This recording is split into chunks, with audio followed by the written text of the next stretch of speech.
Hi folks, I'm Raz, and in today's video I'm going to share with you PTE Academic Speaking Question 4 Retail Lecture. The Retail Lecture comes under the speaking task during the PTE Academic exam. This question type will test your listening as well as PTE speaking skills. Here I have shared my score report where I scored 74 points, which is equivalent to 7.5 bands in IELTS. So let me share the tips and tricks that can help you score a good band. Now, the way we convert the PTE score to IELTS score is if you score 86 and above, it's a 9 band, scoring 83 to 85, 8.5, 79 to 82, 8, 73 to 78, 7.5, and the list goes on. In PTE speaking, we have 5 tasks between 27 to 43 minutes. Task 1 is read aloud, Task 2 is repeat sentence, Task 3 is describe image, which I have discussed in my earlier videos. Task 4 is read a lecture, and Task 5 is answer a short question. And in today's lesson, we'll talk about Task 4, read a lecture. Taking a look at the duration, the audio length will be up to 90 seconds and you will get 40 seconds to answer in your own words, and you will get a total of 3 to 4 tasks. It tests your listening and speaking skills. Audio length that I've mentioned is up to 90 seconds and you need to answer in 40 seconds.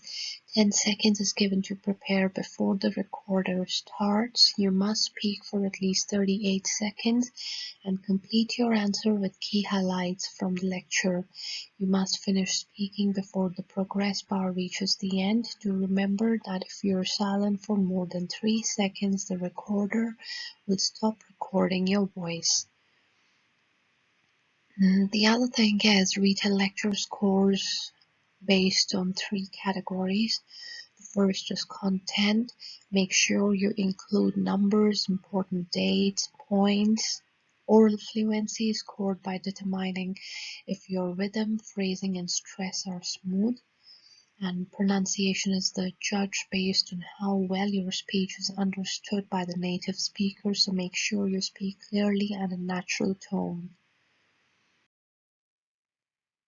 Now the first tip for retail lecture is mind mapping. You will be given an erasable board and marker to note down important points for the retail lecture. As the audio plays, try to write as much information as you can.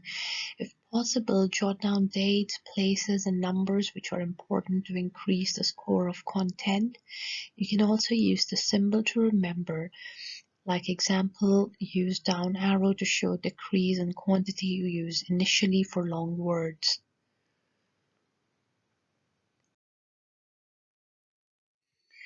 Let me share with you templates to organize thoughts.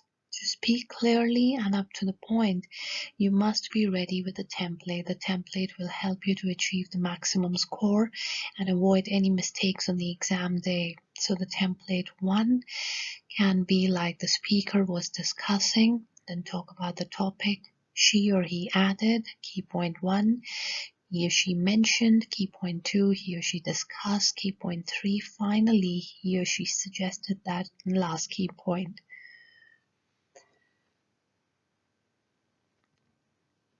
Template 2 is speaker provides the brief information about whatever. First of all, secondly, in crux.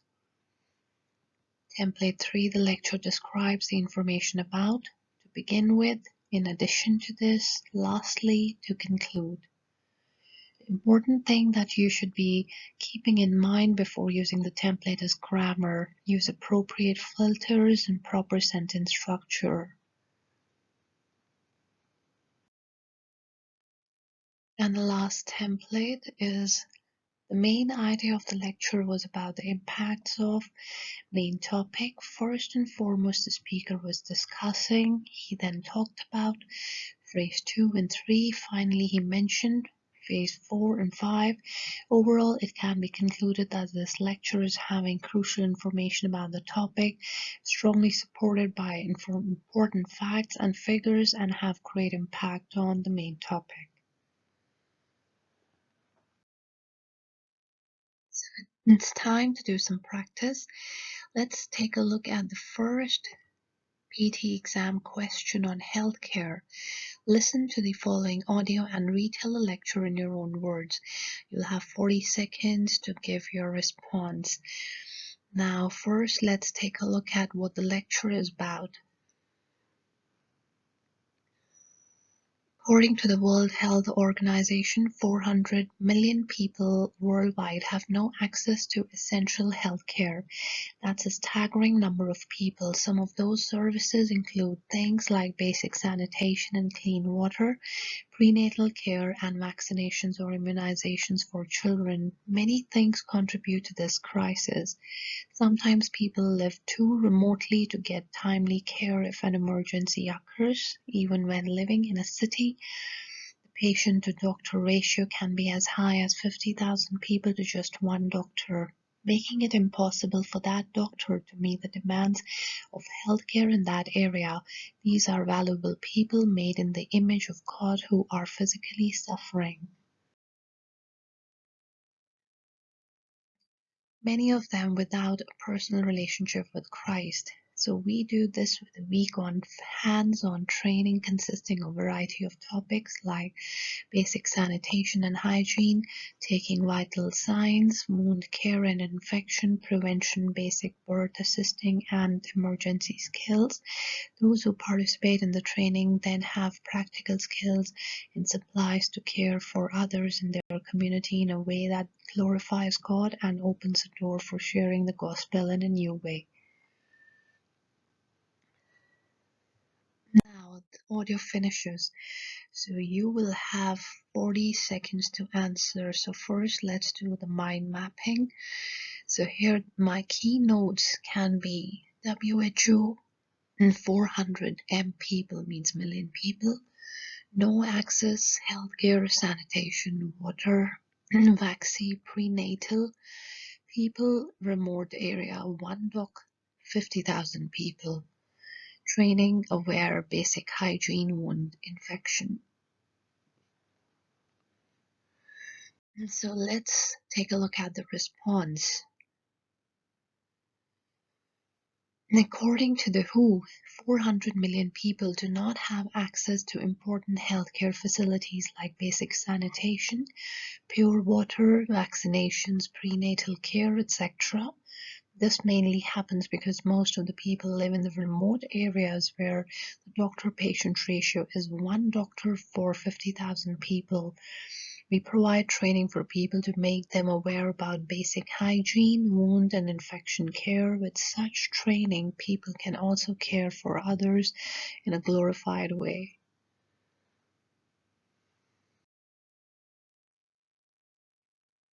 Let's take a look at the second exam question on Winston Churchill.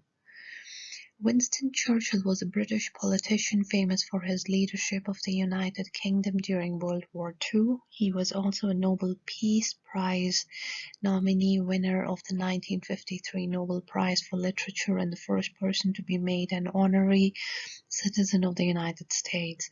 Churchill was born in 1874 in Blenheim Palace in Oxfordshire, England. His father was a prominent Conservative politician from the aristocratic family of the Duke of Marlborough. Churchill lived in Dublin until he was 6, then attended several schools in England where he struggled academically. He then enrolled in the army and actively sought out military action and began to take an interest in war correspondence.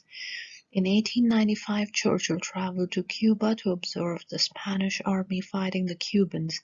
He then saw active service in India and Sudan and was then named as a Conservative candidate for the Oldham constituency in England.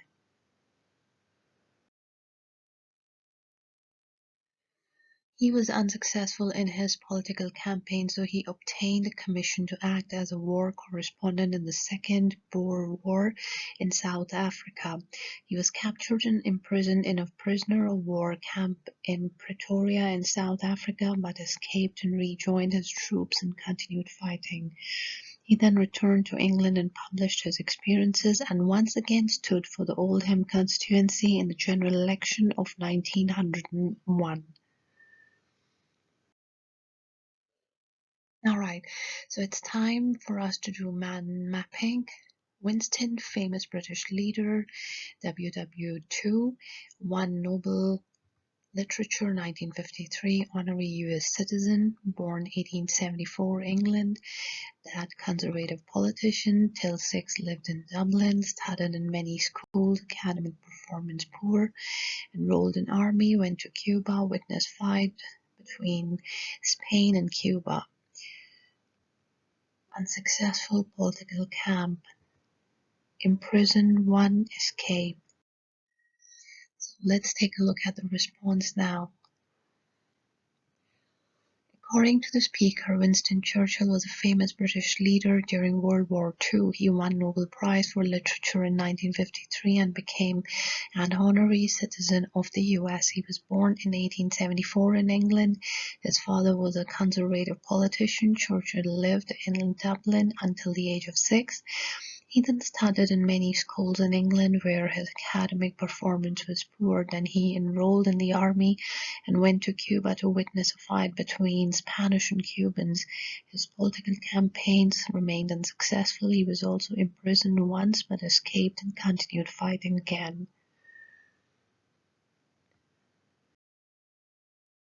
Thank you so much, friends, for watching this video, and keep watching more PTE videos, and don't forget to subscribe to my channel. Thank you.